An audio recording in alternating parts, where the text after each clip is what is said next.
Hey, I am your humble host, Fizz Ed Music, and this right here, this is Urban Politics. I want to thank you all for liking and subscribing as you do. Excuse me.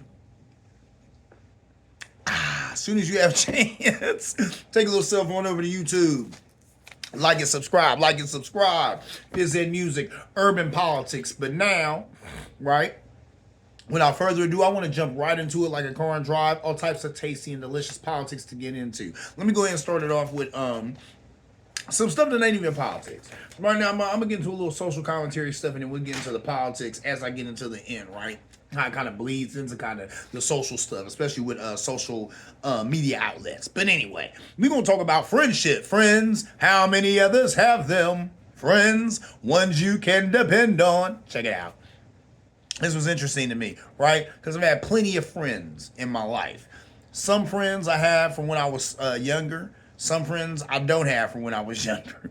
Some friends became my friends when I got older. They're not friends of mine either. Sometimes you have to cut people off. Sometimes you got to feed people with a long neck spoon, right? So let's talk about that. Friendship. These are 7 signs someone is just not a good friend, no matter your history. I thought that was an excellent caveat. A lot of us are friends with people just because, I've known the guy 30 years. Well, I've known her 70, I've known her 20 years. Who cares? Who cares you have a history with this person? If they're a bad friend, they're a bad friend. 7 signs letting you know as such, right? They take more than they give. That's the number one thing. That's a big one. They take more than they give. That is not a friend. If this friend never has anything to add, intellectually or monetarily, you don't need them, okay? They dragging you down. They got, you know what I'm saying? They take more than they give. That is not a friend. They use brutal honesty to criticize you. That's number 2. That's garbage. That's garbage. They got brutal honesty. Now look, don't get me wrong. A real friend is going to keep it real with you about a situation, regardless of your feelings, right? But they're not going to beat up on you, and they're not going to take that opportunity to get into a "I told you so" type thing, or "here's why you're so stupid," and I always tell you how you can't think for yourself type of thing. A friend doesn't do that. A friend can be brutally honest without criticizing you or demeaning you or making you feel less than, right? Moving on. Number 3, they don't respond well to feedback. It's not a friend who has the nerve to ask you your opinion. When you give it, then they want to bite your head off. Or when you give them good advice, they don't take it. Now here's the thing: you give good advice, people can take it or they don't. You really shouldn't hold it against people if they don't take your good advice. But then when they fall on their butt and they got to reach up to you for help, and you always end up being the person to help them, then you start resenting the fact that, hey, look, I did tell you how this was going to go before it went there. I'm your friend. I love you. I care for you. So I'm going to look out for you even when you screw it up. But, I start to lose patience. People start to lose patience when they tell you beforehand how things are going to pan out, but you still got to learn the hard way like Fleetwood Mac. Nobody got time for that, right? So there's that. Number 5, they don't take a no for an answer. Let me go back. Number 4, they rarely initiate communication. That's a huge one. Do you have any friends who never reach out to you? Now, I'm not going to lie. I'm guilty of this. But not because I'm a bad friend, because I'm busy as all get out, man. I work 12-hour days. So when I do have a day off for a little bit of time, I'm doing this, or I'm doing something else I need to do that I can't do because I work 12-hour days, right? So a lot of times we're busy, we can't reach out. A lot of people are like, man, what's a 5-minute phone call? What's a 2-minute phone call? I think I actually talked about this on the show, because as I'm doing it right here, I have some deja vu talking about, haven't I said this to myself or said this to other people? What's a 2-minute phone call? What's a 5-minute phone call? What's a 2-minute text message? What's a 1-minute text message? And I need to get better about that too, but if you have a friend who never reaches out, they never call, then that's not a friend, because they never reach out and they never call. They're never making an effort to stay in touch with you. That's just not a friend, right? But I do want people to know, just because somebody isn't doing all those things doesn't necessarily make them a bad friend. Maybe they're just actually super busy and got a lot going on. You go ahead and be the bigger person and reach out to them. I got plenty of friends who never reach out to me. They don't have to. I'm going to reach out to them because we friends like that. And I don't care if they ever reach out to me. I'm going to holler at them when I get a chance. And when I do, it's like we were talking yesterday. So that's true friends anyway. Anyway, moving on. Number 5, they don't take a no for an answer. That's the lamest. Those are friends who want to infringe upon everything, That's a friend who you talk to and be like, yeah, what are you doing tonight? Oh, me and my lady going out to dinner. Oh, what up, bro? I'm trying to roll. Where y'all rolling to? No. I said me and my lady was going out to dinner. You trying to be a third wheel? That's just weird and creepy. Cut the games. You know what I'm saying? Respect people's personal space. Take a no for an answer. Sometimes this ain't for you. This ain't about you. You can't be included in this just because I got something else going on with other people. That's how that goes. A true friend recognizes that, respects it, and honors it. It's no big deal. You know? Moving on. Number 6, they gossip in a way that tears people down. Come on, you all know this person who really they just talking about people. That's what they doing. That's what this is. It's gossip, but really they just talking smack about people, man. They want to run people through the mud. They want to feel better about themselves, so they can't wait to talk about what such and such got going on over here and how they ain't crap for having that going on. And that's pathetic. You know, why you got to make somebody else feel small for you to feel tall? That's what this is right here. So be wary of those friends of yours. You gossip in a way that tears down others. Number 7, the last one, they're not interested in your growth. That is a huge one. I'm going to take a sip of this delicious Sutter Home Moscato. On that number 7, ladies and gentlemen, they're not interested in your growth. Be wary of people who can't applaud or applaud your happiness, right? Be wary of people who are jealous of you. You know, old school comedian, I think I brought up on the show before, Judy Tenuta. What did she say? Friends are just enemies who don't have the guts to kill you. You don't need them type of friends, ladies and gentlemen. But we've all had them. Some of you got them right now, right? Get them out of your life. You don't need those people. You know, these are people who are just waiting in the wings for you to be vulnerable enough for them to pounce on you and just destroy you, because they really are jealous of you and they really hate your guts, but they want to be around you because they still want some of that glow that you have to get on them. Yeah, you don't need these people. They're not interested in your growth, right? If you have friends who aren't interested in doing things that only help you and don't help them at all, that's not a friend. They're not interested in your growth. Be weary of that. 7 signs, ladies and gentlemen, take heed. All right, let's move on. I want to talk about something that's near and dear to my heart because I have a child and he does engage with computers. He's engaging in one right now, ladies and gentlemen. Let's talk about kids and computers. Kids and computers. Number 1, I'm going to preface this with saying, listen, in my high school, we had a computer room that had 5 computers in it. That's how old I am, ladies and gentlemen. Let me say, we had a computer room that had 5 computers in it. I would bet that people don't even have the computers that we had in that room anymore. Most people got laptops and all this other stuff. So I'm extremely old school. Lord knows I did not grow up with this technology, but it is what it is.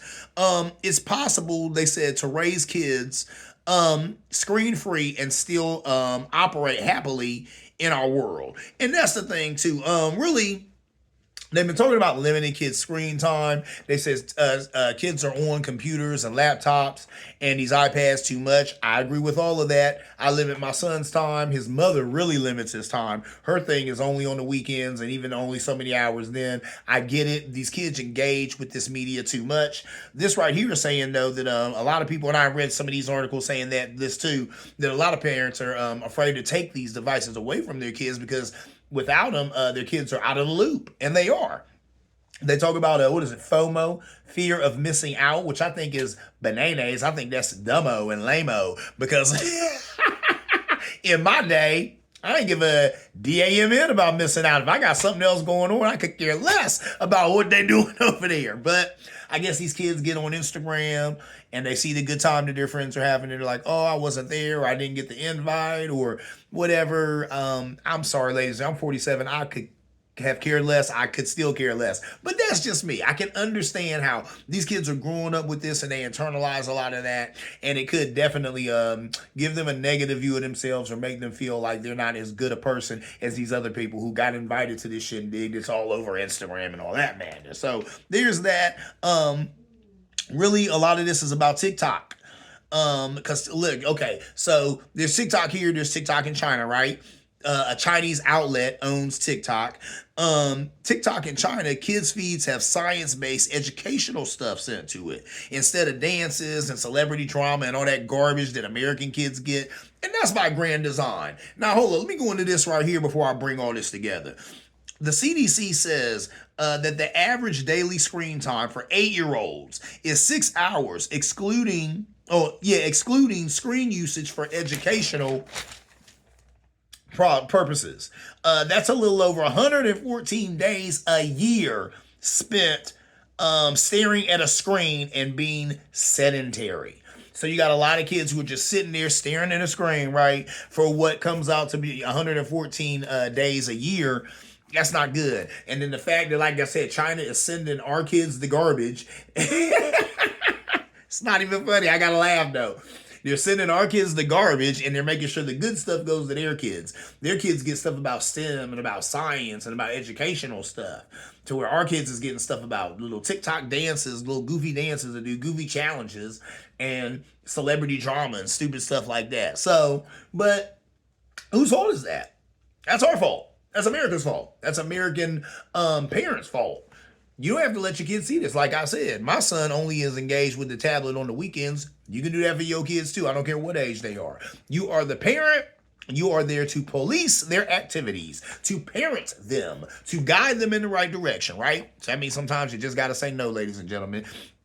And that's what needs to happen here. So, you know what I'm saying? But even bigger than that, the real reason they got a problem with TikTok is because TikTok's making all the money and they want them to break bread. That's all that's going on with that. Period, point blank.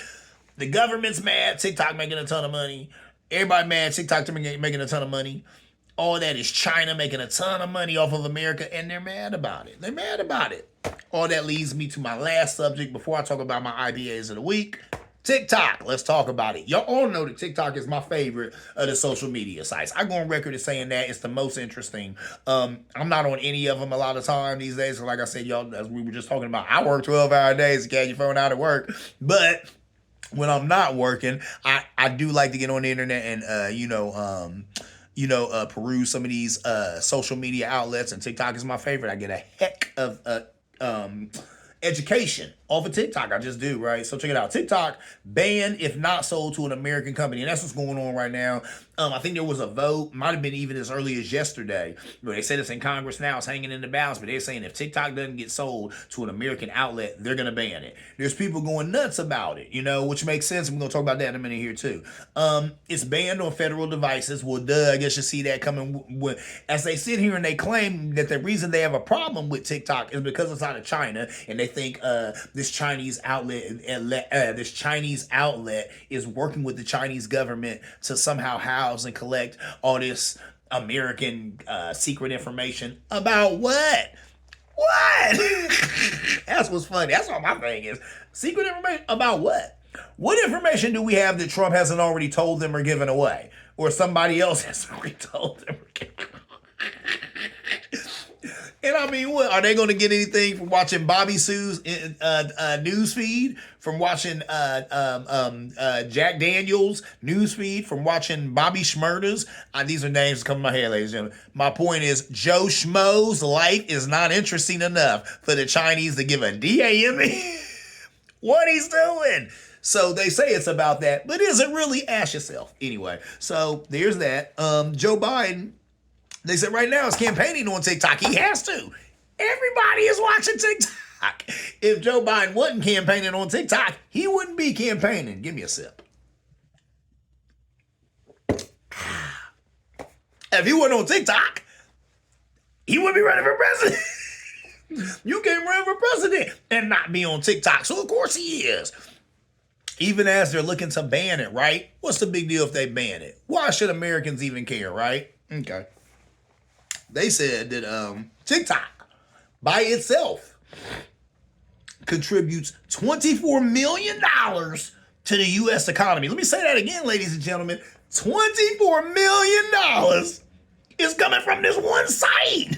One site. They're talking about the people who have shows on there, the people who market things on there, the different businesses that market on there, from your little donut shops to your burger shops to all that little madness. $24 million is being pumped into the U.S. economy coming out of TikTok involvement. And you gonna cut that off? I don't think that's a winner, but whatever. whatever. They always talking about the Red Scare. They talking about China this, China that. They don't like China because that's a communist country and this is a capitalist country and then there's communism and capitalism and the differences and such. Who cares? Who cares, ladies and gentlemen? There are some everyday working class Americans who are poised to lose a lot of money just because they want to play games and act like the Chinese government is trying to spy on America when that's not the case. Y'all just want some of that 24 mil. They want them to break bread. They want the money. So we'll see what happens, ladies and gentlemen. We'll see what happens. Anyway, I'm going to move on. Let's talk about my IPAs of the week. I got a couple of good ones. This one is Hoptics. Hoptics. What's the optics of these Hoptics right here? And this is a beer from Land Grant. Delicious little IPA. They said, we make the beer for you. That's cool because I like to drink it. And I'm trying to see what is the alcohol content of this beer. It was real delicious. Oh, here it is. Here it is. 6.7% alcohol. So this was good, man. As you can see, it's gone. Been gone for a while. It was delicious. Yeah. Hoptics by Land Grant. And what they got down here, they say it's, what's in here? Hops is Amarillo, berry, stone fruit, pine, 6.7% alcohol. It's a good beer right there, man. That's a really good IPA. Here's another one by Land Grant. As you can see, I was on a Land Grant kick for a little minute there. This is Astro, a double IPA by Land Grant. Now, whenever you see that double IPA, know that it's packing a pizzanch. For real, man. That's something that they're leaving you a little something to go home with right there. That double IPA ain't no joke. Let me see. This right here, 8.0% alcohol by volume. Like we said, most beers are 5% alcohol. This is 8%. So Lord knows you sip this right here, just this little can right here, just this little guy right here. You know, the guy right here. You ain't gonna he gonna set your night off. You ain't gonna need much more after him, right? So there's that. As y'all know, I'm a huge fan of IPAs. Not today. What I am drinking right here, sipping on, is this Sutter Home from Moscato. Or, Sutter Home, this is their Moscato. Sutter Home is the brand. They make plenty of wines, and this is their Moscato. Most times, like this Moscato, I think is 10% alcohol. They got some other wines they've been making that are different wines or whatever. They're trying to cash in on a lot of that wine cooler business or whatever out there. But they're like 8% alcohol. I think that's kind of lame. If I'm going to drink wine, I want it to at least be this 10%. And you usually get that in your Sutter Homes. I drink Moscato because it's a nice sweet wine. There are other wines that are not sweet. I think, what is it, a port? Oh, that's disgusting. There are other dry wines. Zinfandels are cool, like a white Zinfandel. Sutter Home makes a good white Zinfandel. But Moscato is by far my favorite because I am like the ladies and gentlemen. I like a nice sweet wine. Word. All right. There it is. That's my time. I'm your humble host, Fizz Ed Music, and this right here, this is Urban Politics. I want to thank you all for liking and subscribing as you do. Please, as soon as you have a chance, take a little cell phone over to YouTube, like and subscribe. Fizz Ed Music, Urban Politics, and as always, ladies and gentlemen, see you around like a donut.